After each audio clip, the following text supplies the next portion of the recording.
Ар бир калктын көркөм маданиятында сыймыктана турган улуу ата мурастары болот. Калкыбыздын кадырлап барктаган музыкалык аспаптардын бири үч кылдуу комуз. Элибиздин ар бир айтылуу шайыры калың калкка өзүнүн чыгармачылык күчүн, жүрөк тилин, жаратылыштын кооздугун, комуздун коштоосунда күй, оон аркылуу элге жеткирген. Адатта комуз өрүк, алма, жаңгак, карагай, арча сыяктуу мөмөлүү жана мөмөсүз жемиштерден жасалат. Алмурут өңдүү формада чабылып, моюну ичкерип кетет. Жалбырактары күбүлүп, мөмөсү бышкан кезде кыйылган жыгач сомдолуп, сууга кайнатылып, ышталган комуз бек да, добуштуу да болот. Өрүктөн чапкан комуздун үнү таза, тунук, коңур чыгат. Комуздун жаны жыгач деп айтылып калган.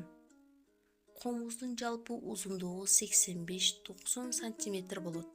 Кулагы тепкеги өрүктөн, арчадан же мүйүздөн жасалып, ал эми кылын 2 тиштүү кыргыз койдун ичегисинен жасап келишкен. Азыркы биздин убакта жибек жипти ийирип, балык лесканын номер 6 хирургияда пайдаланган ичеги кетху тагышат. Эрежени эсиңе сакта.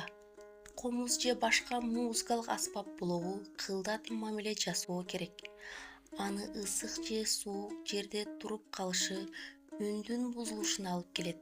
Аярлап алып жүрсөң, аспаптан ошончо таза, тунук добуш угасың. Комуз тууралуу кластер түзүү.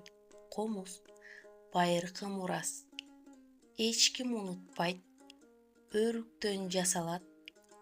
Улуттук аспап. Кыргыз элинин сыймыгы. Жөнөкөй, мукам үндүү, үч кылдуу.